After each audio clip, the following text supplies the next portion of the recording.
배 있나이다. 아멘. 자, 오늘 우리가 이 본문을 가지고 은혜를 나누고자 하는 제목은요, 베드로의 고정관념이라는 제목으로 함께 은혜를 나누고자 합니다. 구절수가 정말 길죠. 성경 통독하는 줄 알았어요. 근데 여러분들 성경은 자주 읽으십시오. 읽으시면 여러분들에게 요한복음을 보면요, 말씀을 기억나게 하신다 그러거든요. 여러분들이 삶에 필요한 그 구절들을 삶에서 기억나게 하실 겁니다. 되도록이면 많이 읽으시면 여러분들의 삶에 도움이 될 겁니다. 그 부분도 오늘 이 설교 안에 내용이 들어가 있습니다. 제가 오늘 본문은 정말 우리 그리스도인들에게는요, 정말 가져야 되는 태도 중에 하나를 분명하게 드러내는 본문이에요. 그러니 여러분들이 진짜 이런 마음을 가지고 이런 태도를 가지고 세상을 살아가야 된다라는 걸 잘 드러내는 거니까 잘 강해를 설교를 들어보시고 좀 다짐을 하는 시간이 됐으면 좋겠습니다. 대부분의 신학자들은요, 사도행전을 크게 세 가지 사건으로 정리를 하는데요.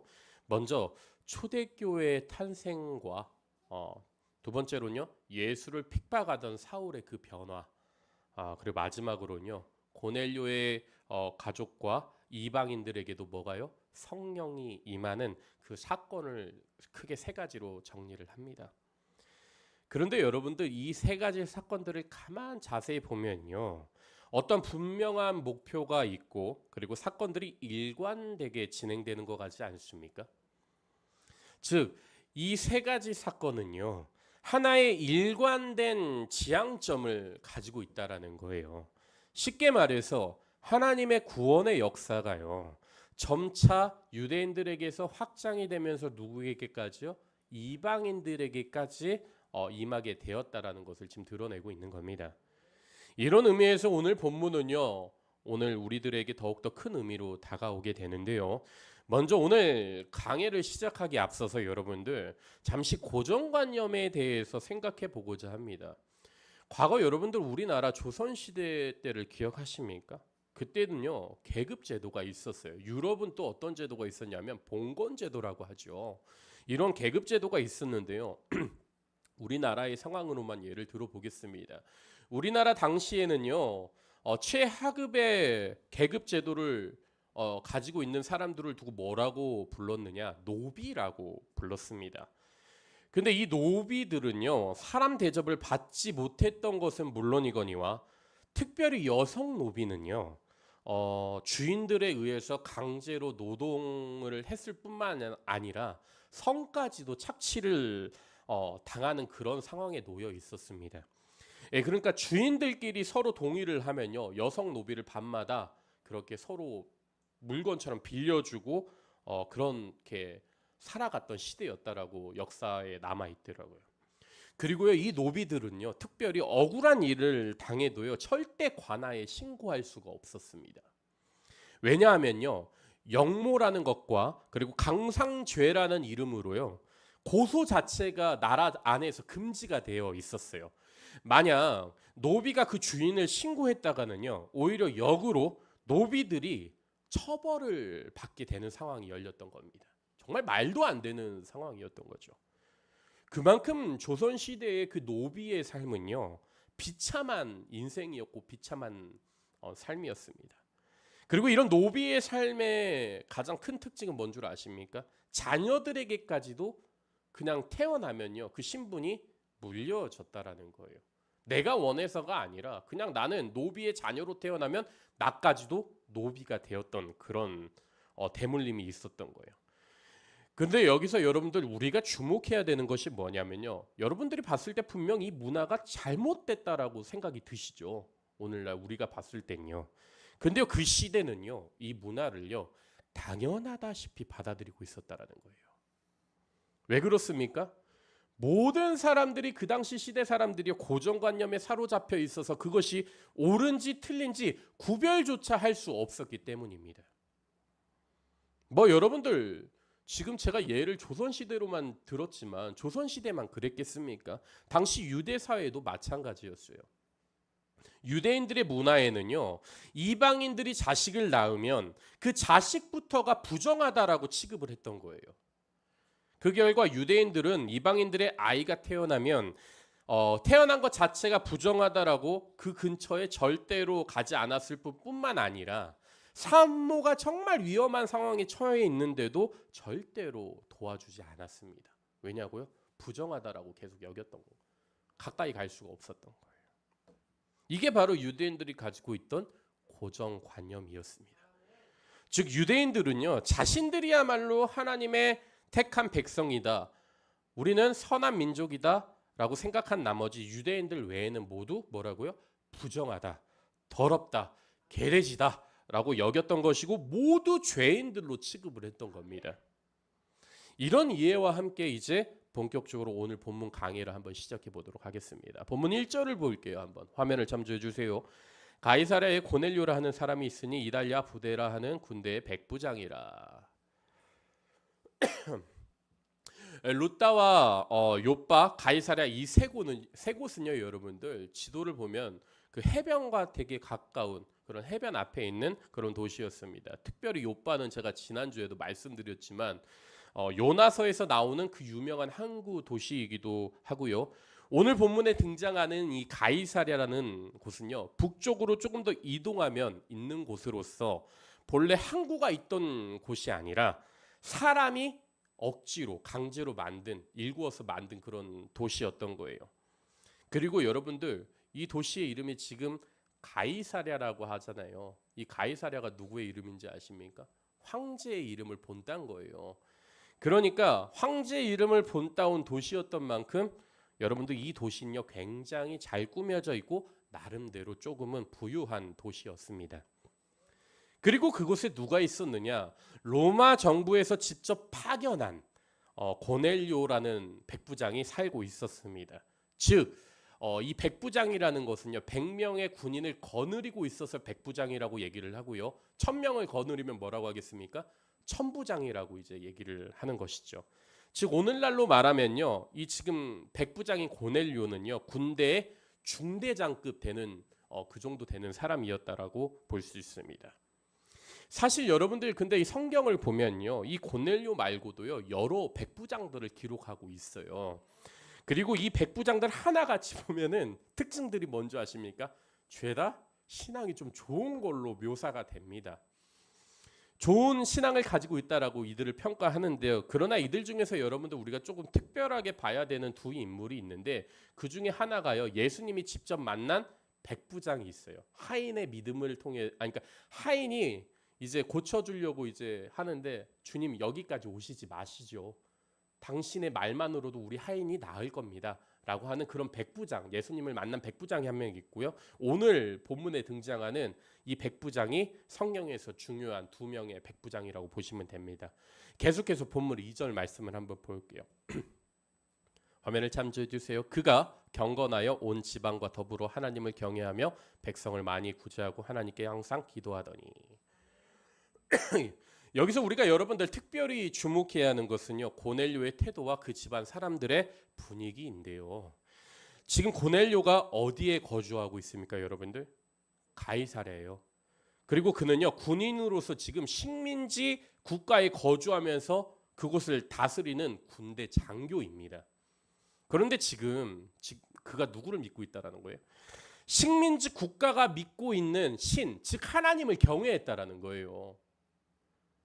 뿐만 아닙니다. 그는요, 혼자서만 식민지 국가의 하나님을 믿었던 게 아니에요.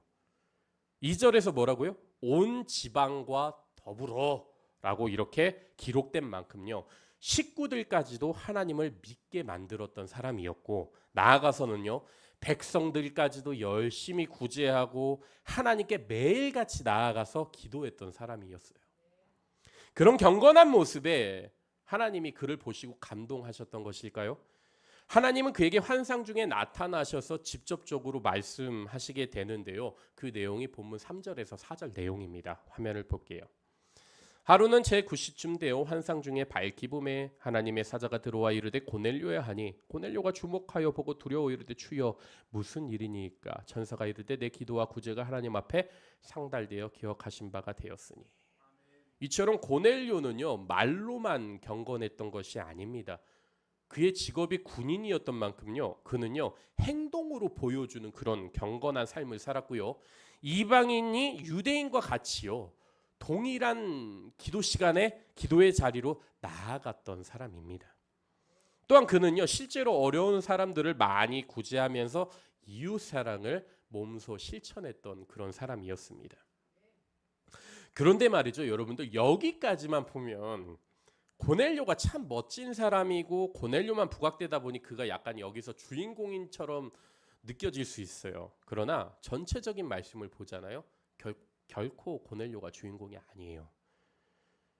고넬료를 본문이 참 좋은 사람으로 소개하는 것은 맞아요. 그러나 전체적인 흐름에서 보면요, 오늘 본문은 고넬료가 아니라 누구에게요? 베드로에게 초점이 맞춰져 있는 겁니다. 계속해서 본문 5절 말씀 볼게요. 내가 지금 사람들을 요바에 보내어 누구를요? 베드로라 하는 시몬을 청하라. 이처럼 말씀을 보니 고넬료는 기도 중 환상을 보며 하나님의 음성을 직접 듣게 되는데요. 말씀인즉슨 욥바 해변에 지금 무두장이 시몬의 집에 베드로라는 사람이 있으니까 그 사람을 보내서 그를 초청하여 말씀을 들으라는 거예요. 근데 여러분들 잠시 이 부분에서 제가 설교를 준비하다가 생각이 나는 게 하나님께서 지금 고넬료에게 환상 중에 나타나서 어떻게 얘기하십니까? 제법 구체적으로 얘기하지 않아요? 그죠? 해변에 누구요? 베드로가 있는데 그 사람을 청하라는 거예요. 와, 이런 환상 중에 어떻게 이렇게 구체적으로 하나님께서 얘기하시느냐 이러는 거예요. 여러분, 저는 설교를 준비하면 그런 생각이 들었어요. 때때로 하나님이 우리 삶에도 직접적으로 이렇게 환상 중에 나타나셔서 간섭해 주시면 좋을 텐데 라는 생각을 해봤는데, 여러분들 때론 그러지 않습니까? 살다 보면요 답답한 일들이 많이 있잖아요. 그리고 그럴 때마다 고넬료처럼 하나님께서 환상을 보여주면서 우리에게 드러내시면 누구보다 내가 더 잘 순종할 수 있을 텐데 라는 그런 생각들을 한 번쯤은 해본 적 있지 않으십니까? 그런데요, 오늘날 하나님은요 성도들에게 그런 방법을 사용하지 않으십니다. 그렇다면 궁금합니다. 왜 하나님은 그 당시 고넬료에게만 환상이라는 특별한 방법을 쓰셨던 것일까요? 그 이유는요, 여러분들, 당시에 계시의 말씀인 성경이 완성되지 않았기 때문에 그런 거예요. 그래서 그에게 직접적으로 하나님께서 나타나셔서 말씀하실 수밖에 없었던 겁니다. 그러나 오늘날에는요, 이 특별 계시가 완성이 되어서 우리들 옆에 있습니다. 그게 무엇입니까? 바로 예수 그리스도이자 오늘날 성경이라는 거예요. 그래서 우리는 환상을 쫓기보다는요, 성경을 열심히 읽고 인생을 살아가다 보면 자동적으로 우리의 길이 열리게 됩니다. 그래서일까요? 많은 믿음의 사람들이요, 이 성경을 두고 뭐라고 말하느냐, 이렇게 얘기를 해요. 성경은 우리에게 있어서 내비게이션이다, 혹은 인생의 나침판이다 라고 이렇게 말을 하는 겁니다. 다시 말씀으로 돌아와서요, 그렇게 환상 중에 말씀을 들은 고넬료는 한치 고민도 없이 즉시 들은 그대로 행동으로 옮깁니다. 즉 하인과 부하를 욥바로 보내어 베드로를 청하게 되죠. 본문 7절에서 8절 말씀 한번 볼게요. 마침 말하던 천사가 떠나매 고넬료가 집안 하인 둘과 부하 가운데 경건한 사람 하나를 불러 이 일을 다 이루고 욥바로 보내니라. 그리고 나서 여러분들 9절 10절을 보면요, 장면이 바뀌면서 누가 이제 등장하는 거예요? 베드로가 곧장 등장하는데요. 그 시각 베드로는 기도하려고 어디로 올라갑니까? 집안 그 지붕으로 올라가게 되고, 정확한 시간은 10절 말씀에서 제6시로 기록된 것으로 보아서요, 제가 유대인의 시간법을 계산하는 방법을 알려드렸죠. 플러스 6시간을 하면 됩니다. 그러면 오전 6시에 기록이 된 것으로 하면 6시간 더하면 몇 시라고요? 12시가 되는 거예요. 즉 베드로가 정오 12시에 지금 기도를 하러 올라갔던 거예요. 계속해서 본문 9절에서 10절 말씀 볼게요. 이튿날 그들이 길을 가다가 그 성에 가까이 갔을 때 베드로가 기도하려고 지붕에 올라가니 그 시각은 제6시더라. 그가 시장하여 먹고자 하매 사람들이 준비할 때 황홀한 중에, 이렇듯이 베드로는 기도를 끝마치고 한창 배가 고픈 상태로 있던 그때 그도 갑자기 환상을 보게 되는데요. 바로 이어서 계속 말씀 봐볼게요. 11절에서 13절이에요. 하늘이 열리며 한 그릇이 내려오는 것을 보니 큰 보자기 같고 네 길을 메어 땅에 들이웠더라. 그 안에는 땅에 있는 각종 네 발 가진 짐승과 기는 것과 공중에 나는 것들이 있더라. 또 소리가 있으되 베드로야 일어나 잡아 먹어라 하거늘. 즉 베드로가 본 환상은요, 하늘에서 양쪽에 끈이 달린 채 보자기가 내려왔던 것이고 그 안에는 땅에 있는 각종 네 발 달린 짐승들과 공중에 기는 여러 가지 것들이 담겨져 있었습니다. 그러니 베드로가 쓱 그 보자기 안을 들여다보니까 자신이 봤을 때 부정한 짐승들로 가득 차 있었던 거예요. 하나도 먹을 게 없네 라고 이렇게 생각하던 찰나 하늘에서 뭐가 들린 거예요? 이것을 잡아 먹어라 라고 소리가 들리게 되고, 베드로는요 자신이 경험한 것에 빗대어서 이렇게 하나님께 대답을 하고 마는데요. 본문 14절이에요. 자 보세요. 베드로가 이르되 뭐라고요? 주여 그럴 수 없나이다. 속되고 깨끗하지 아니한 것을 내가 결코 먹지 아니하였나이다 한데, 여기서 여러분들 이 베드로의 대답이 뭐냐면요, 쉽게 말해서 나는 지금껏 하나님 살아오면서 이런 부정한 음식을 한 번도 먹어본 적이 없습니다. 이렇게 대답하는 거예요. 그런데 여기서 여러분들 우리가 진짜 포인트를 잡아야 되는 게 무엇이냐, 이 대답은요 단순히 베드로 개인의 입장만을 이야기하는 게 아니라는 겁니다. 율법주의에 사로잡혀 있는 유대인들이라면요 모두 베드로와 같이 동일하게 대답했을 것이고요, 고정관념에 사로잡혀 있는 유대인들의 모습을요 그대로 지금 반영하고 있는 그런 말씀인 거예요. 그런데 여러분들 생각해 보세요. 지금 베드로가 보던 환상을 보던 그 시기가 언제예요? 이때는요 점심시간으로서 기도까지 한 상황이다 보니 배가요 엄청 고팠을 그런 상황이었어요. 하지만 그에게는요 배가 고픈 것은 전혀 상관이 없었던 겁니다. 주님이 말씀하셔도 소용이 없었던 거예요. 그저 율법적으로 따져서 봤을 때 먹지 못할 것들이 보자기 안에 담겨져 있으니 그것을 먹어본 적이 없다 하면서 거절한 겁니다. 그러자 하나님께서 베드로를 향해서 이렇게 다시 말씀하셔요. 본문 15절 말씀이에요. 화면을 볼게요. 또 두 번째 소리가 있을 때 하나님께서 깨끗하게 하신 것을 내가 속되다 하지 말라 하더라. 이런 일이 계속해서 3번 반복이 있은 후에 그 보자기는요 갑자기 하늘로 사라지게 되고, 베드로는 이 환상이 어떤 의미일까 고민하던 그 순간 갑자기 밖에서 누가요? 문을 두드리기 막 시작하는 거예요.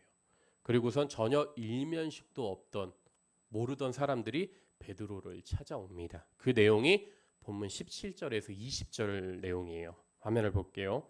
베드로가 본 바 환상이 무슨 뜻인지 속으로 의아해 하더니 마침 고넬료가 보낸 사람들이 시몬의 집을 찾아 문 밖에 서서 묻되 베드로라는 시몬이 여기 유숙하느냐 하거늘, 베드로가 그 환상에 대해 생각할 때 성령께서 그에게 말씀하시되 두 사람이 너를 찾으니 일어나 내려가 의심하지 말고 함께 가라 내가 그들을 보내었느니라 하시니. 이렇듯이 베드로는요 계속 의심하다 성령님이 하신 말씀에 결국에 순종하여 고넬료가 보낸 사람들을 따라 나서게 됩니다. 그리고 결론적으로 얘기하면요 그렇게 도착한 곳이 어디였어요? 고넬료의 집이었던 겁니다. 그런데 그곳에서는요 이미 베드로를 맞이할 그런 준비를 다 끝낸 상황이었던 것 같습니다. 고넬료는 미리 이제 온 가족들과 친구들까지도 불러놓고 베드로를 맞이하게 되고, 그렇게 베드로는 고넬료의 집에서 이방인들에게 처음으로 공식적인 설교를 하게 됩니다. 그리고는 베드로가 설교를 하자 그 자리에 뭐가 일어납니까? 성령님께서 그 자리에 강림하셔서 이방인들도 구원을 받게 되고요. 나아가서는 방언까지 하게 되는 놀라운 일이 벌어지죠. 그리고 무엇보다 여러분들 중요한 것은요. 바로 이 지점에서요. 베드로는요. 조상들로부터 배워왔던 유대 문화의 습관, 그리고 문화, 다시 말해 당연하게 받아들여지던 고정관념, 즉 편견이 무너지기 시작한 거예요. 그렇습니다, 여러분들. 오늘 본문의 핵심 메시지는요. 이방인들에게 구원이 열렸다라는 그런 메시지만 담겨 있는 게 아닙니다. 선교 차원에서의 메시지뿐만 아니라 이 안에는요 크게 두 가지 의미가 함께 담겨져 있습니다. 그 부분의 두 가지를 이제부터 여러분들에게 설명해 드릴게요. 먼저는요 사람의 편견과 사람의 고정관념이 하나님의 역사를 방해한다라는 거예요. 즉 우리의 생각이 하나님의 역사를 이끌어간다라기보다는 방해하는 경우가 상당히 더 많다라는 겁니다. 내가 갖고 있는 생각, 나에 의해 내가 살아온 인생 경험의 그런 거에 의거해서 모든 것을 판단하다 보니까 하나님의 일은 그것을 더 뛰어넘는데도 불구하고 자꾸 하나님의 일을 제한하는 겁니다. 근데 사람들은요 그 점을 잘 인정하지 않아요. 가령 여러분들 예배에 대한 상황으로 제가 예를 한번 들어볼게요. 한국 예배 분위기와 외국 예배 분위기는요 여러분들 어떻습니까? 철저히 달라요. 우리 한 청년이 이제 건너서 제가 들은 거지만 이제 외국의 워십이죠. 외국은 이제 예배를 안 하고 이제 영어로 쓰니까 워십이라고 하겠지. 워십의 분위기는요 정말 자유로워요. 그리고 약간 그 무대가 가운데 중앙에 있고 약간 그 모든 사람들이 원형처럼 둘러서 되게 방방 뛰면서 찬양하기도 하고 되게 자연스러운 분위기. 우리 한국의 예배 분위기와는 철저히 분위기가 다릅니다.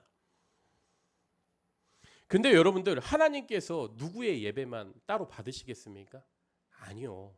모든 사람들의 예배를요 동일하게 받으셔요. 그런데 핵심은요 다른 나라의 예배를 우리가 보게 되면은 어떤 느낌이 드냐라는 거예요. 우리 생각으로는요, 야 저런 식의 예배를 하나님께서 받으실까? 라는 식으로 우리는 그 고정관념에 사로잡혀서 예배를 판단한다라는 거예요. 그러나 하나님은요 우리가 알지 못하는 다양한 방법으로 세계 곳곳의 사람들을 불러내시고 이끌어내시면서 그들 예배 가운데도 함께 하신다라는 거예요. 여러분들 흑인들은요 소울이 담긴 찬양을 해요. 난리가 납니다. 여러분들 흑인 예배 한번 검색해서 보시잖아요. 야 무슨 저런 식으로 예배를 드린다고? 라고 착각이 들 정도로 여러분들 진짜 심각하게 보일 수도 있어요. 근데 그것도 누가 받는다고요? 하나님께서 받으신다라는 거예요. 또 다른 경우를 여러분들 한번 예를 들어볼게요. 그리스도인으로서 인생을 살아갈 때도 마찬가지입니다. 우리는요 복음을 전할 때 혹은 사람을 만날 때 우리가 가지고 있는 선입견이나 고정관념 때문에 하나님을 일을 방해를 하고 사람을 밀어나고 정죄하는 그런 경우들이 있어요. 어디 그것뿐이겠습니까? 교회 안에서 어떻게 합니까? 직업으로 사람을 나누고요. 학벌을 가지고 사람을 나눠요. 그리고 세상이 나름대로 정해놓은 그런 규칙들을 가지고 교회 안에서도 동일하게 적용하며 사람을 판단하면서 하나님의 일을 놓치는 경우들이 너무나 많다라는 거예요. 예전에 제가 들은 얘기지만 누군가 주의 일을 하고 싶다라고 얘기를 했는데 그 일을 너 악보 볼 줄 아니? 라고 얘기를 하면서 하나님의 일을 못하게 하더라고요. 알려주면 되죠. 뭐가 중요합니까? 근데도 사람은 그냥 그 편견에 사로잡혀가지고 야 너 못하잖아 하지마. 이거는 멋있는 사람들만 하는 거야. 좀 괜찮은 사람들이 해야지. 이런 식으로 다가가는 거예요. 그래서일까요 여러분들? 야고보서 2장 1절은요 이렇게 기록하고 있어요. 화면을 한번 보도록 할게요. 내 형제들아 영광의 주 곧 우리 주 예수 그리스도를 믿는 믿음을 너희가 받았으니 사람을 외모로 취하지 말라. 여러분들 하나님은요 외모로 보지 않으세요. 그 중심을 봅니다. 중심을요. 따라서 우리 그리스도인들은요 내 생각이 편견일 수 있구나. 내 생각이 틀릴 수도 있구나. 이런 기본적인 생각을 가지고 살아야 합니다. 내 생각이 전부 맞아, 내 생각이 전부 옳아 이런 생각을 하는 것은요 여러분들 정말 어리석은 행동입니다. 그런데도 보통 사람들은요 나는 죽어도 틀리지 않았어, 내 생각은 전부 옳아 라고 이렇게 말을 합니다. 즉 고정관념에 사로잡혀서 자기 고집과 아집을 계속 부리는 것이죠. 그런데 여러분들 한 가지 제가 말씀드릴 수 있는 것은요 하나님께서 일하는 방식은요 우리의 생각을 한참을 뛰어넘는 거예요. 따라서 우리는요 주님이 일하실 때 언제든 순종하면서 그 자리에 녹아 들어갈 준비를 해야 합니다. 내 고집을 부리기보다는요 내 생각, 내 아집, 내 고집을요 언제든지 버릴 수 있는 각오를 해야 되는 거예요. 제가 우리 집사람이랑 가끔씩 가다 이제 그런 얘기를 해요. 저한테 그런 얘기를 하네요. 이제 편한 대화 가운데 오빠 이게 하나님의 섭리인 것 같아? 하나님의 뜻이야? 어제 저녁에 그런 얘기를 하길래 제가 그랬어요. 당신이 생각했을 때 하나님의 섭리가 당신 생각과도 맞다라면 그건 하나님이 될 수가 없는 거야. 내 생각보다 더 광범위한 게 하나님의 생각인 거지. 내 생각대로 하나님이 그대로 움직이신다면 그게 하나님이시겠니? 신이 아닌 거야 애초에. 그런 얘기를 제가 철학적으로 좀 돌려서 얘기했는데 그러네 라고 이해하고 넘어가더라고요. 중요한 건 여러분들 신앙생활하면서요 내 생각을 항상 뛰어넘는 하나님을 우리가 알고 인식하고 있어야 된다는 겁니다. 두 번째로요 이제 정말 중요한 게 나옵니다. 하나님은요 목적만 중요하게 여기는 분이 아니라는 겁니다. 쉽게 말해서요 여러분들 하나님은요 목표를 이루고 일을 잘 마무리하기 위해서 일 잘하는 사람에게 그 사명을 맡기지 않는다라는 거예요. 오늘 본문이 여러분들 그런 경우입니다. 사실 여러분들 베드로보다요 이방인들에게 열린 마음으로 잘 다가갈 수 있는 사람이 초대교회에 없었겠습니까? 있었어요. 여러분 뒤에도 보시잖아요. 안디옥 교회에 누가 가서 가르치는지 아십니까? 바나바가 가서 가르쳐요. 바나바하고 거기서 이제 점점 성장하니까 바울을 또 초청을 합니다. 즉 이방인에 특화된 사람은 오히려 바나바가 더 특화가 되어 있을 수 있었을 겁니다. 그런데 지금 누가 온 거예요? 베드로가, 그것도 유대인인 베드로가 이 자리에 온 겁니다. 여러분들 그러면은 왜 하나님께서 이 베드로를 이 자리에 불렀냐라는 거예요. 유대인이라면 특히나 이방인들을 멸시를 할 텐데 왜 유대인들 중에서의 그 베드로를 불러다가 이 자리에 두셨냐라는 거예요. 왜 고넬료의 집으로 베드로를 초청하게 만드시고 베드로에게 환상을 보이신 다음에 또 몇 번이나요? 3번이나 걸쳐서 그를 설득을 하신 다음에 고넬료의 집으로 보내셨냐라는 거예요. 이 부분에서 여러분들 하나님의 일하는 방식을 우리가 조금은 알 수 있다는 겁니다. 즉 하나님은요 본인의 사역을 주님의 일을 맡기실 때요 그 일이 성취되는 것만을 보시고 일을 맡기시지 않는다라는 거예요. 베드로에게 환상을 보이시고 베드로에게 이 일을 겪게 하신 것은 이방인의 선교 사역을 감당하기 위한 뿐만이 아니라 베드로 개인을 향한 하나님의 의도와 목적이 있었다라는 거예요. 제 상황을 여러분들 이해를 시키기 위해서 한번 들어볼게요. 여러분들 분명히 하나님은요 이 도마동 지역 가운데 복음이 전파되게 하시려고 무슨 교회를 세운 거예요? 이 참소만 교회를 세우셨습니다. 동의하십니까? 이건 하나님의 섭리이자 계획이 분명합니다. 그리고 저를 이곳에 뭐로 세우신 거예요? 목회자로 세우셨어요. 그런데 여기서 중요한 것은요 여러분들 저보다 목회를 더 잘하는 사람들이 이 세상에 없겠냐라는 거예요. 더 많다라는 거예요. 근데 왜 저를 이곳에 목회자로 세웠냐라는 것이죠. 그것은 여러분들 참수만 교회가 하나님의 사역이자 목적도 분명하지만 저 또한 이곳에서 하나님께 직접 훈련을 받고 있다는 겁니다. 여러분들 이 자리에 계신 여러분들도 또한 마찬가지입니다. 여러분들이 하나하나 이 자리에 계신 것은요 하나님의 섭리 가운데 참소만 교회를 세우는 것에 동참하는 목적도 있지만요 여러분 개인을 향한 어떤 훈련이 이 교회 안에 있다라는 거예요. 즉 우리 모두는요 하나님의 손길에 붙잡혀 교회를 세우기 위한 목적도 있지만 우리 개인을 향한 따로 우리 개인을 향한 하나님의 목적이 각 사람마다 있다라는 겁니다. 이런 의미에서 여러분들 저는요 이 교회에서 목회하는 게요 제가 목회를 잘하고 있다라는 생각이 들지는 않습니다. 그저 하나님께서요 저를 사람으로 만들기 위해서 이곳으로 보내셨구나라는 그런 생각이 듭니다. 그리고 저는 기도 도중에 내가 더 훈련을 잘 받아야 되겠구나라는 그런 생각을 합니다. 그런데도 여러분들 오늘날 참 제가 감사한 것은요 많은 분들이 교회 안에 등록하시고 또 나아가서는 상대적으로 제가 나이가 어린데도 불구하고 저를 목사로서 예우해 주시니 제가 그 부분에서 너무나 감사합니다. 그러므로 여러분도 우리가요 하나님 앞에서 어떻게든 사역을 하게 된다면요 우리는요 정말 그 자리 안에서 겸손해야 된다라는 거예요.